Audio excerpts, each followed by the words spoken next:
Hello, biology teachers. How are you guys? Hope you are getting excited for this school year. I know I am, especially with our new resource. I wanted to provide to you today, hopefully not too long of a video, where I go over the new scope and sequence, the new curriculum. I won't have you guys do a full training over each part like we did last year. I'll just have one condensed video. Here's the new stuff. Here's how it's structured. Here's how you use it. And then we'll have a separate video for how do you use the resource. Biozone is actually really intuitive. I think you guys will find the connections very easy. So let's go ahead and get started. This page that I'm on is the CIPD Hub, and it's my specific page with my curriculum. Most of you use the Teachers Lounge, which is totally fine. I update the curriculum resources over there. I'll show you guys where to find the link to this page as well, if you'd prefer to come here as opposed to the Teachers Lounge. Either way, it'll get you to where you need to go. But if you scroll down on this page, biology will be 11th grade. For those that have anatomy, I'm working on that one as well. So this might have an anatomy curriculum in addition. So, all right, to start off with, we have the scope and sequence. If you haven't used my stuff before, you're new or any of that, my scope and sequence, I have two versions of it. One is the one pager. So you print it out, it's on one side. The text is a little bit small, but it's kind of like on one page.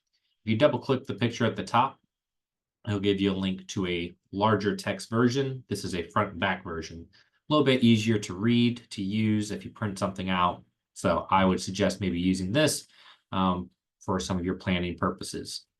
Your scope and sequence, you won't use this for your daily or weekly planning, but when you're kind of trying to figure out what's going on across the whole year, this is a great resource to use.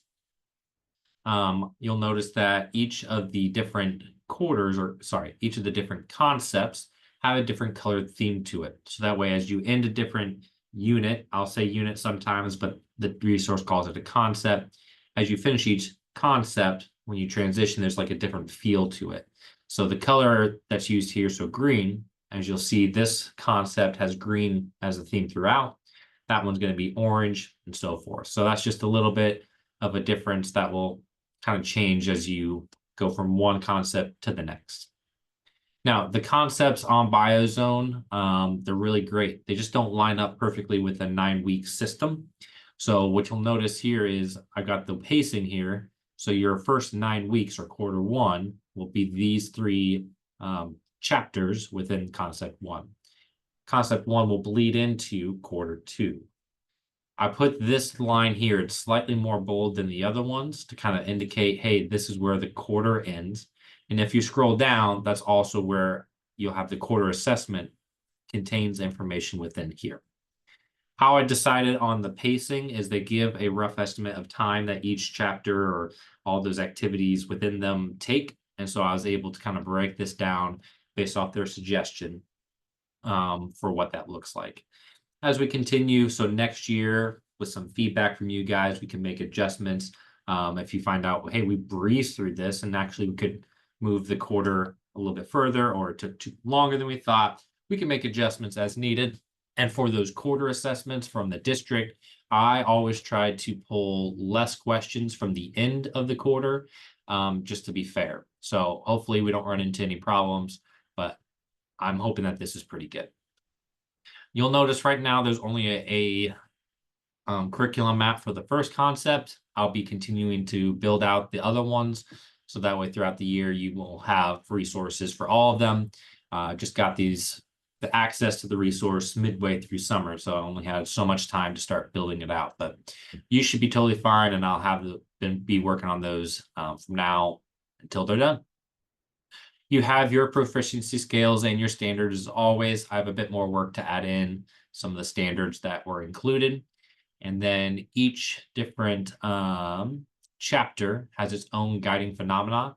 So I've included that down here as just a reminder for what you are introducing and finishing each chapter with.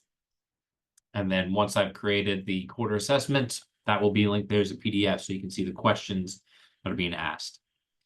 The great thing about the way Biozone set up its whole book is they took the NGSS life science standards, and which are broken down into 4 categories: the LS1, LS2.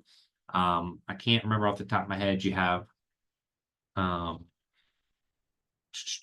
you have like organisms, like how they're structured. You have environment, and those sorts of ideas, the broader concepts.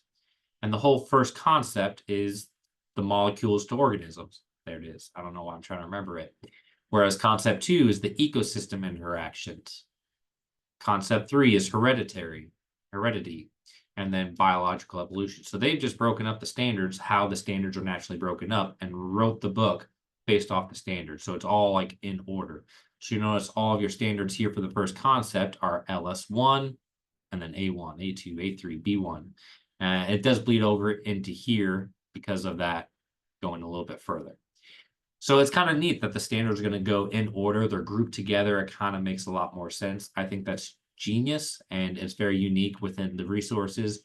I think that's something you guys picked up on when we were reviewing. All right, that's pretty much it. Your scope and sequence is just kind of for your planning out the year, seeing how you can make ideas connect. Let's go ahead and dive into the curriculum map so I can show you what these will look like. Once you open up the curriculum map, you have what's called the unit landing page. This has resources available to you for structuring your unit, how to open and close it, different resources for you as well. As you can see, there's still a little bit of work that I have left to do. I like to include a teacher background knowledge section in case biology isn't your strong suit. There'll be some quick update, quick little document to get you caught up with what you'd be teaching for each chapter. And then the anchoring phenomena and unit project. These don't come from the resource. I'm going to be kind of coming up with my own ideas. But what these are useful for is how to tie all the topics from each chapter together. I stole this idea from 6th grade because it's a similar start in 6th grade, but you can introduce Biosphere 2, which is built out in Arizona, I want to say. This is way back. And the idea is to create an enclosed system that you can grow plants and humans can be in there, and there'd be a, what's that called? It's like homeostasis, where the oxygen levels, carbon dioxide levels are getting balanced out. So that was a whole experiment, because eventually, if you want to build on another planet, you need a way that humans can survive within an enclosed space. So you can introduce this idea. I believe if you follow the link, it'll give you a problem that they ran into. So now you can introduce that problem to students and ask for their solution, or what would be a problem that you think about. There's actually a similar idea in some of the activities. So I highlighted that here as well, where they look at a similar lab where it was just one person in a smaller tank with plants and seeing how long he could survive with various plants through photosynthesis and his cellular respiration. So there's similar ideas within Biozone, but you can introduce this at the start, and students won't have all the knowledge to explain or answer the question, but by the end, they're going to take the ideas of how organisms with photosynthesis, cellular respiration, what the cells need, take all those ideas and bring it together, and they'll better be able to explain the problems or solutions for Biosphere 2. So that's my idea for how you can introduce and end a unit. And to help students remember what it is that they're trying to answer throughout, I created project posters. And these guys, so you can have this up near your wall. And throughout the whole concept, as students are learning about all the different things, they can remember, oh yeah, we're trying to answer this question about Biosphere 2 and how that works and how do we solve the problem. And so this will help them remember the learning pathway that they're going through in order to answer that question. So feel free to use those.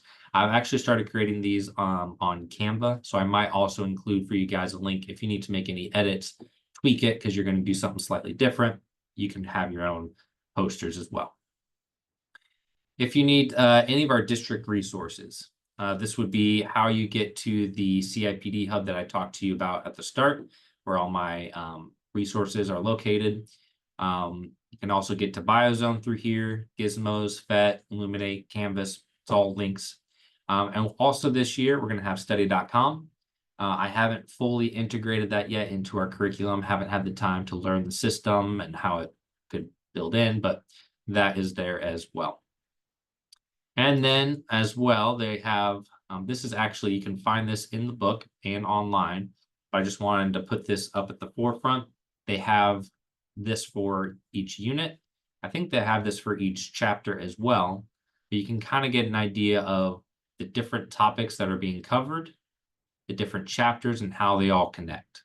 So this is kind of like a little mind map for how what you're going to be talking about all kind of fits together. They suggest that you can give these to your students and they can annotate, add notes, and make more connections as they see it. So totally up to you guys, but I've gone ahead and linked that there. Okay, so that's kind of planning out for your unit, giving you kind of the start and ending points. Now we're going to scroll down and actually get into the chapters. You'll notice that we start with chapter 2. Chapter 1 is actually its own standalone little unit, subunit, and it's got a lot of scientific skills and practices and stuff like that. You can certainly start the school year off doing a few things from chapter 1, but what they also do is as you go throughout the rest of the book, if there's a skill in that first chapter that students need for an activity, they'll actually have a callback to go and review that activity. And so I've just gone ahead and you can do a few things from chapter 1, but let's start teaching. And then when the students need the skills, you can go back and assign that activity. As an example, one of the activities would be about microscopes. You could do that right at the beginning of the year, but then students wouldn't use the microscopes until later.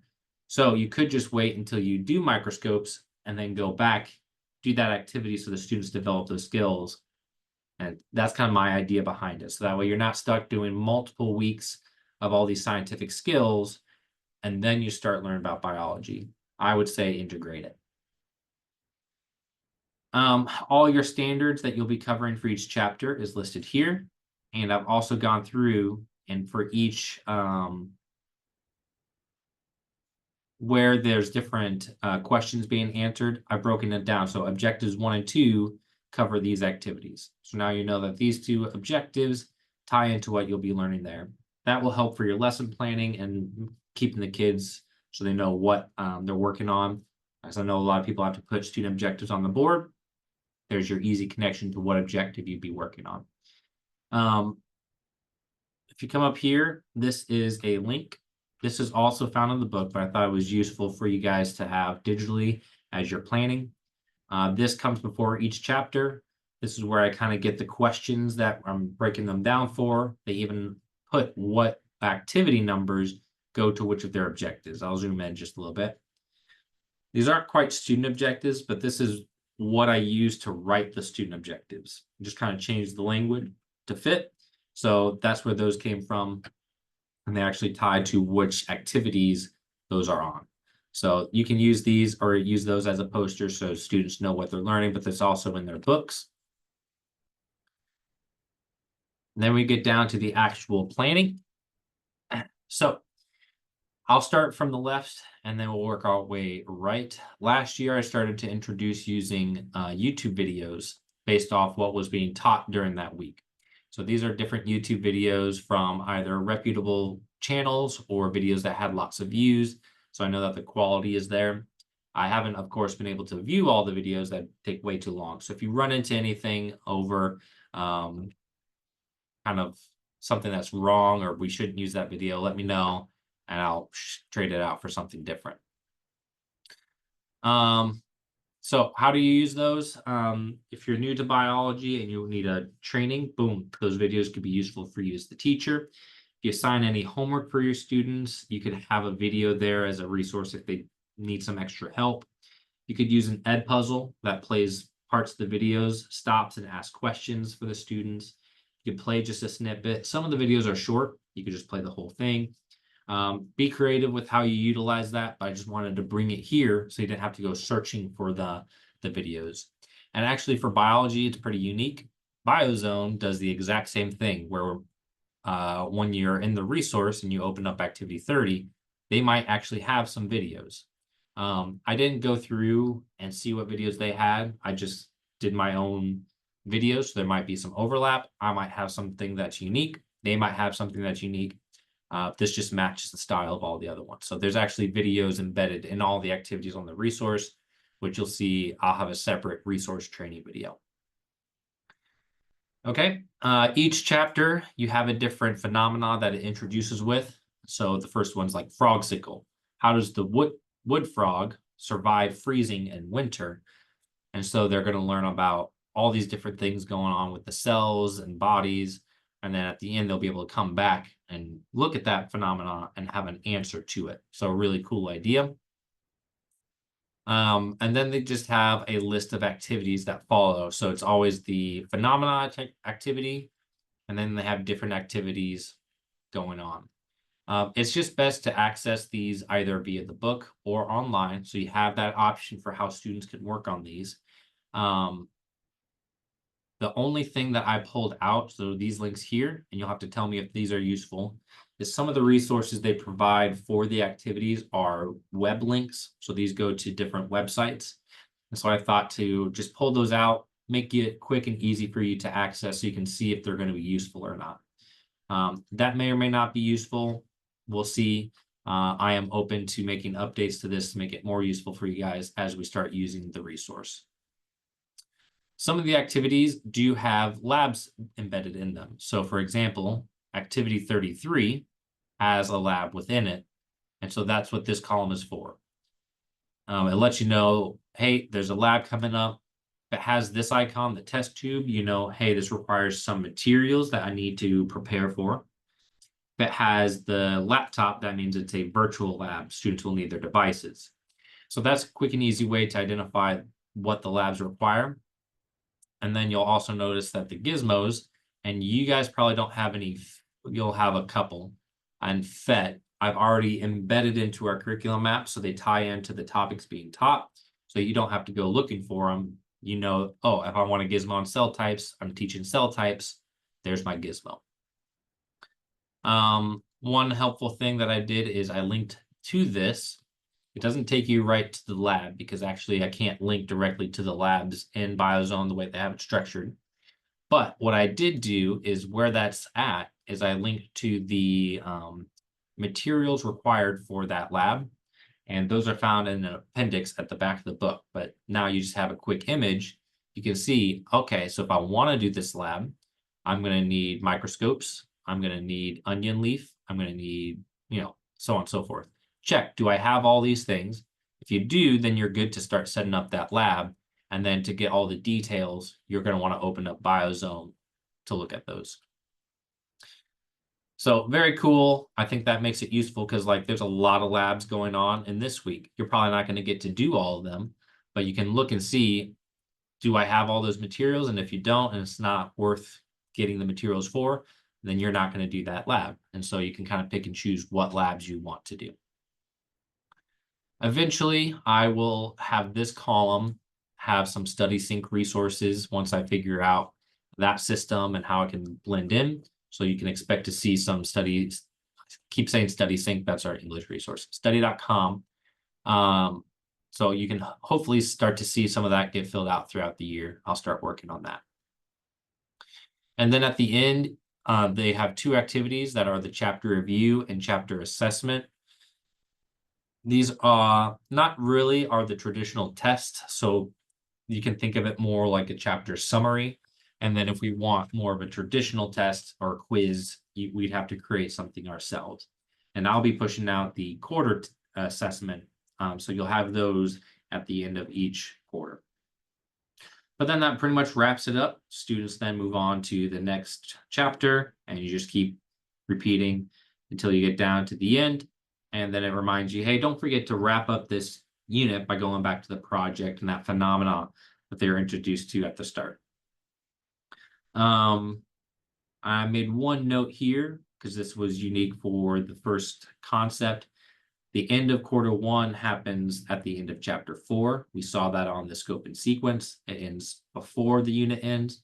So you'll have your quarter one assessment here, but I kept chapter 5 on this same curriculum map because it all ties in together for the same unit. So just keep note of that. It'll be structured a little bit differently. for each quarter based off what how the breakdown works. So hopefully that will kind of summarize everything for you guys. I'll have a separate video and we'll have separate training on using the resource biozone. It's super intuitive. You guys will love it. I think most of you guys already got to preview it when we were looking at resources, and you guys all loved it. So looking forward to this year and learning more about the resource with you guys.